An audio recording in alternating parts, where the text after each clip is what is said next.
जय श्री राम, जय बालाजी सरकार, जय हनुमान जी महाराज। तो hello guys, welcome to my new video. कर इस वीडियो में स्वागत है आपका। आप लोग कैसे हैं? आई होप आप सभी स्वस्थ होंगे, अच्छे होंगे। तो मैं आपकी बहन प्रिया सिंह।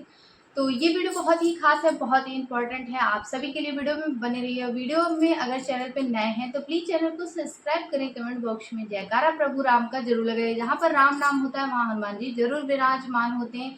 देखिए, इस समय जो है ये बहुत ही पावन है कि सावन का पावन महीना जो है समाप्ति के ओर है। और जो की जाती है उनमें मनोरथ पूर्ण होते हैं। तो देखिए, हो सकता है कि ये वीडियो बहुत ही खास हो और इस ये वीडियो आप तक पहुंचा है तो भगवान की कहीं ना कहीं हनुमान जी की जरूर कृपा होती है, तभी आपके सामने ऐसे वीडियो पहुंचते हैं।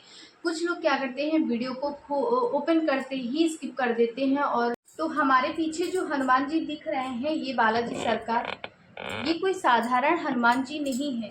और मानने वाले लोग जो हैं वो जानते होंगे इनकी महिमा के बारे में और इनके चमत्कारों के बारे में। देखिए, इनको जिन्होंने अनुभव किया है, जिनके ऊपर चमत्कार हुआ है, जिनके ऊपर उन्होंने कृपा करी है, ये वही लोग जान सकते हैं। अन्यथा और जो कि बहुत सारे हेट कमेंट्स आते हैं कि ऐसा नहीं वैसा नहीं। तो देखिए, मैं पूजा भक्ति विश्वास और जो विश्वास है हमारा वो अटूट है। और हमेशा इन्होंने मेरी बहुत बहुत हमारे ऊपर उपकार किए हैं, जो कि मैं अनुभव कर सकती हूँ कि इनमें कितनी शक्ति है। आप विश्वास नहीं करेंगे, अभी मैंने पिछले महीने ही हनुमान चालीसा का पाठ किया, 100 पाठ। हुआ क्या था कि मैंने एक मन्नत मानी थी कि प्रभु हमारी ये मनोकामना है, इसको पूर्ण कर दीजिए। मैं आपको 100 पाठ हनुमान चालीसा का सुनाऊंगी। जैसे ही हमारा कार्य पूर्ण हो जाएगा उसी के बाद ही हम 100 पाठ हनुमान चालीसा का सुनाएंगे। जब भी हमारा पूर्ण होगा उसके जो भी मंगलवार पड़ेगा या शनिवार पड़ेगा उसी दिन मैं आपको हनुमान चालीसा का 100 पाठ करके सुनाऊंगी। ऐसे मैंने मन्नत मानी और जो कि हमारा कार्य पूर्ण हो गया। और जिसके लिए मैंने बहुत सारे मतलब बहुत सारी बातें भी सुनी कि ये तुम्हारा कार्य पूर्ण नहीं होगा और ये फलाना ढमाका। फिर मैंने अपने बाबा जी से कहा कि हे प्रभु, हमारी लाज तो अब आप, लाज जो है वो आपके ही हाथों में है। प्रभु, हमारी लाज को बचाए रखना, क्योंकि आपके अलावा मुझे किसी पर भरोसा नहीं है और मुझे पूर्ण भरोसा है कि आप हमें हारने नहीं देंगे। और क्या मन्नत थी वो मैं बहुत जल्दी इस वीडियो में आगे मैं बताऊंगी कि क्या मैंने मन्नत मानी थी जिसको उन्होंने पूर्ण किया था। और मुझे देखिए, वो चीज़ मुझे अंदर से पूर्ण भरोसा ज़रूर था कि हाँ, भगवान जी, हनुमान जी महाराज, बालाजी सरकार ज़रूर पूर्ण करेंगे। मगर एक दुविधा वाला भी था कि हो सकता है, क्योंकि हमारे हाथ में नहीं था, तो डर भी था कि हो सकता है कि ना पूर्ण हो। मगर मैंने भरोसा इतना किया था कि यहाँ तो मेरे बाबा का सवाल है कि बाबा भी बीच में आ रहे हैं कि उनकी उनकी जो भक्ति और उनका जो विश्वास है वो भी टूट रहा है, जिस वजह से उन्हें कार्य को पूर्ण तो करना ही करना होगा। और मैंने इतनी मेहनत भी की है इस पे, कार्य तो पूर्ण होना ही चाहिए। ऐसे मैंने मन्नत मान ली। और उसके बाद हुआ क्या, आप लोग विश्वास नहीं करेंगे कि मेरे एक ही महीने के अंदर वो मनोकामना पूर्ण हो गई। और फिर मैंने हनुमान चालीसा का पाठ किया, हनुमान चालीसा का पाठ किया। और फिर ये बाबा जो हैं ये हमेशा, अब मुझसे आप इस चीज़ को विश्वास नहीं करेंगे, ये हमेशा मुझसे चाहते हैं कि मैं 100 पाठ करके सुनाऊं हर हफ्ते या हर महीने हनुमान चालीसा का। अब आप लोग सोच रहे होंगे कि ये कैसे।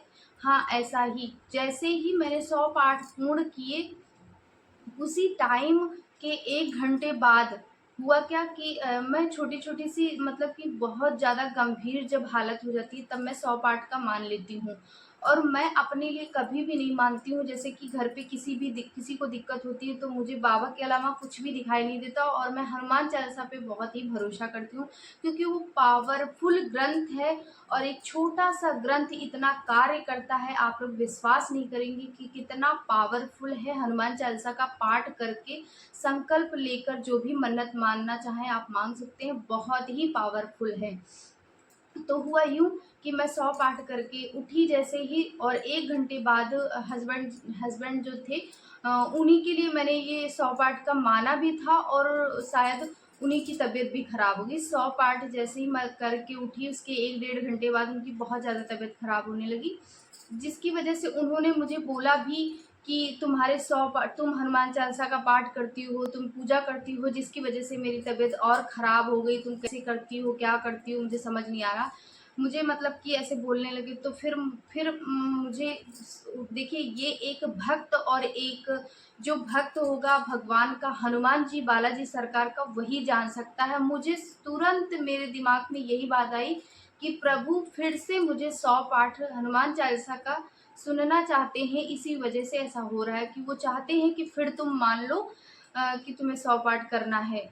ये जो बीमारी हो रही वो ठीक हो जाए और 100 पाठ हनुमान चालीसा का मान लो, ऐसा मुझे अनुभव सा लगा, क्योंकि ये एक संकेत ही जैसा था। बाकी लोग जो पूजा पाठ से दूर हैं उनको ये समझ पाना बहुत ही मुश्किल है, मगर जो लोग पूजा भक्ति करते हैं उनको ये बात समझ आती है कि हम उनको हनुमान चालीसा का पाठ करके सुनाए। एक मन्नत हमारी पूर्ण हुई, हम जैसे ही उठे तो हमारे सामने दूसरी मुसीबत आ गई, जिसके लिए फिर से हमें हनुमान चालीसा का पाठ संकल्प करने का संकेत जैसा मिल रहा था कि फिर से तुम्हें 100 पाठ करने हैं या तुम जितनी समृद्धि करो। देखिए, 100 पाठ करना जो कि 5 घंटे मुझे लगते हैं, कुछ लोगों को 4 घंटे लगता है, बट मुझे 5 घंटे लगता है, क्योंकि मैं बहुत ही अच्छे से सुनाती हूँ और एक ही स्थान पर मैं उठती नहीं हूँ। जब भी मैं बैठ जाती हूँ हनुमान चालीसा को बहुत ज़्यादा जैसे दिक्कत आ जाए तो मैं 1-2 मिनट के लिए भले उठकर काम कर दूँ, और मेरा हनुमान चालीसा जो है वो चलता रहता है, मैं कार्य को कर भले दूँ, बट मैं कोशिश करती हूँ कि मैं उठती नहीं हूँ स्थान से, मैं उठती नहीं जब तक हमारा का पूरा पाठ नहीं हो जाता।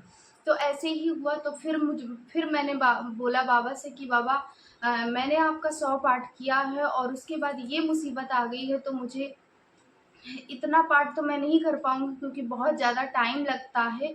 तो मैंने 21 पाठ हनुमान चालीसा का मान लिया तुरंत से ही कि हे प्रभु, जो भी दिक्कत हो रही है वो ठीक हो जाए और मैं आपको 21 हनुमान चालीसा का पाठ करके सुनाऊँगी। और मैंने फिर दोबारा से मैंने इस तरीके से माना कि प्रभु, मैं अब ये आपसे वादा नहीं करती हूँ, मैं आपसे ये प्रॉमिस नहीं करती हूँ कि मैं जैसे ही ये कार्य पूर्ण होगा उसके तुरंत मैं कर पाऊँगी। जैसे ही ये कार्य पूर्ण होगा मैं शुद्ध और समय के अनुसार मैं आपकी पूजा ज़रूर, क्योंकि देखिए, घर पे जब कोई व्यक्ति बीमार होता है या कोई संकट में होता है तो फिर कर पाना बहुत ही मुश्किल होता है, फिर वो पूजा पाठ में मन नहीं लगता है। इसलिए मैंने बाबा से बोला कि आप हमारी मनोकामना पूर्ण करिए और उसके बाद मैं हनुमान चालीसा का 21 पाठ करके सुनाऊँगी। बाबा ने इतना चमत्कार किया, आप लोग विश्वास नहीं करेंगे, जो लोग हमारे आस-पास रहते हैं वो लोग ज़रूर जानते होंगे।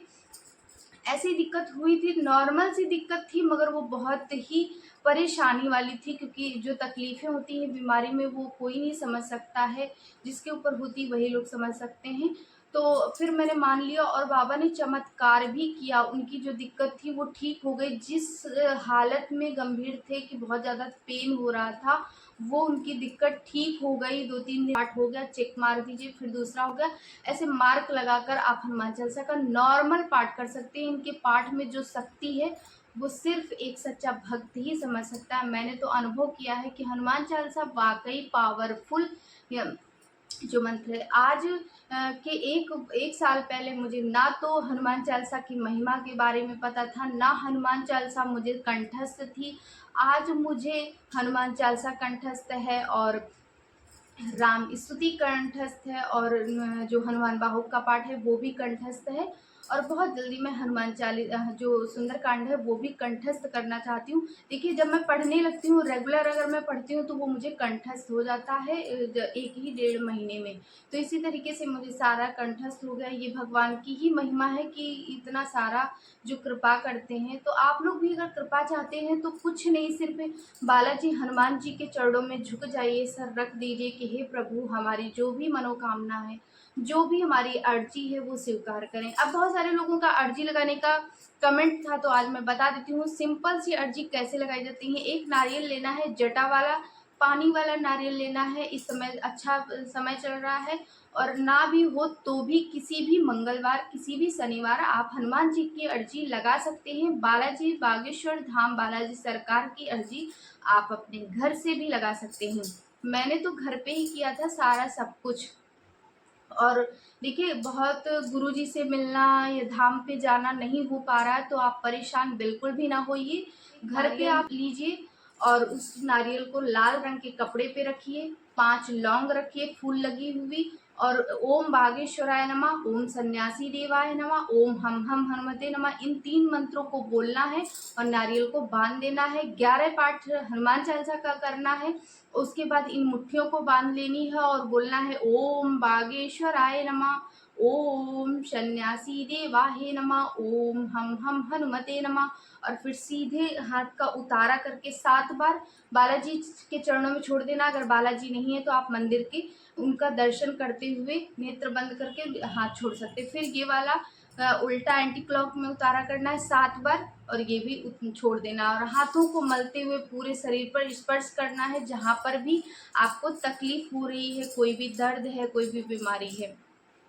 आप देखेंगे कि अर्जी लगाने के बाद आपकी क्या स्थिति होती है आपके घर में। बस ध्यान इतना देना है कि जब भी हम बालाजी हनुमान जी की अर्जी लगाते हैं तो हमें 5 दिन तक जो है ब्रह्मचर्य का पालन करना होगा और लहसुन, प्याज, मांस, मदिरा जब तक हमारी मनोकामना पूर्ण नहीं हो जाती तब तक हमें नहीं छूना है। जैसे अदर लोग हैं घर के, वो लोग खाएं, उनसे कोई लेना देना नहीं है, आपको नहीं खाना पीना है। ठीक है, इस तरीके से अर्जी हनुमान जी बालाजी सरकार की लगाई जाती है। मनोकामना के लिए किसी भी मनोरथ के लिए लाल रंग के कपड़े में एक नारियल रखकर 5 लौंग रखकर बांध कर अपने पूजा मंदिर में रख देना है। उस नारियल को रखे रहने देना है और उन्हीं 5 दिन के अंदर आपको या तो हनुमान जी स्वप्न में दिखेंगे या फिर बंदर दिखेंगे या फिर गुरुजी दिखेंगे। तो समझ जाइए कि हमारी अर्जी स्वीकार हो चुकी है। और जब तक आपकी अर्जी पूर्ण नहीं हो जाती, जबकि आपकी मनोरथ पूर्ण नहीं हो जाता है, उस नारियल को अपने पूजा मंदिर में ही रखिएगा। और जब आपकी मनोकामना पूर्ण हो जाए तो धाम पर जरूर जाइएगा, धाम पर जाइए और उस नारियल को वहाँ भी बांध सकते हैं। और बहुत सारे लोगों का सवाल होता है कि जैसे हमारी मनोकामना नहीं पूर्ण हुई तो उस नारियल का क्या करें। तो उस नारियल को आपको किसी भी दिन बहते जल में प्रवाहित कर देना है, दोबारा से अर्जी लगानी है। आप दोबारा से भी अर्जी लगा सकते हैं। उस नारियल को बहते जल में प्रवाहित कर दीजिए, उसके बाद दूसरा नारियल को खरीद के लाइए और उसी तरीके से अर्जी लगाइए। और हाँ, एक बहन का हमारी कमेंट था जिन्होंने पूछा कि ब्रह्मचर्य का पालन हम कैसे करें रेगुलर की पूजा में। देखिए, मैं बहुत सारे लोग हेट कमेंट मत करिएगा क्योंकि ये बहुत ही ज़रूरी प्रश्न था जिसका मैंने बहुत बार उनको जवाब दिया मगर उन्हें समझ नहीं आया। ये सोशल मीडिया प्लेटफॉर्म है, यहाँ पर कुछ भी अगर निकल जाता है तो बहुत सारे कमेंट्स आते हैं जिनका अच्छा नहीं लगता है, क्योंकि ये भक्ति और विश्वास और भावनाओं का जो चैनल है, इस पे हम नहीं चाहते हैं कि कोई भी अपना भगवान के प्रति ऐसे कुछ बोले। तो उनको मैं बताना चाहूँगी कि ब्रह्मचर्य का पालन कैसे करना है। जैसे कि वो बोल रही थी कि गृहस्थ जीवन में हस्बैंड वाइफ हैं और वो रिश्ते में है तो फिर हनुमान जी की पूजा कैसे कर सकते हैं और उस दिन कैसे छोड़ देना है। तो देखिए, ब्रह्मचर्य का पालन जो हनुमान जी की रेगुलर पूजा कर रहे हैं, हनुमान चालीसा का पाठ कर रहे हैं, जैसे जिस दिन आपने संबंध बनाया उसके एक नेक्स्ट डे आपको छोड़ देनी है पूजा। और जब भी पूजा करनी है दूसरे दिन तो आप सर से बाल धुलकर पूरा शैम्पू कर कर ही हनुमान जी के समक्ष पहुँचेंगे। लेडीज हो या पुरुष हो, दोनों के लिए ही ये उपाय करना है। इस तरीके से ही हनुमान जी देखिए पवित्र हैं, हनुमान जी ब्रह्मचर्य हैं और उनको पवित्रता के साथ पूजा जाए तो बहुत अच्छा है। और वो बहुत ही सरल है, बहुत ही दयालु हैं। अगर उनको सच्चे दिल से कोई पूजा करता है तो वो ज़रूर कृपा करते हैं। तो आई होप आप सभी को वीडियो पसंद आया, तो प्लीज़ चैनल को ज़रूर सब्सक्राइब करें और अपने जो भी सुझाव है वो कमेंट में बता सकते हैं। अगर मेरे से कोई गलती हुई है तो आप कमेंट में बताइएगा ज़रूर, क्योंकि देखिए हम आपके लिए ही वीडियो लाते हैं और आपका सुझाव जानना चाहते हैं कि हमारा वीडियो अच्छा है या ख़राब। क्योंकि आप लोग जब बताएंगे तभी हम कुछ कार्य कर पाएंगे। तो चैनल पर ज़रूर सब्सक्राइब करें और ज्वाइन करें, बेल आइकन को ज़रूर प्रेस करें ताकि हमारा कोई भी वीडियो अपलोड हो सबसे पहले आप तक पहुंचे। तो जय श्री राम, जय बालाजी सरकार, जय हनुमान जी महाराज।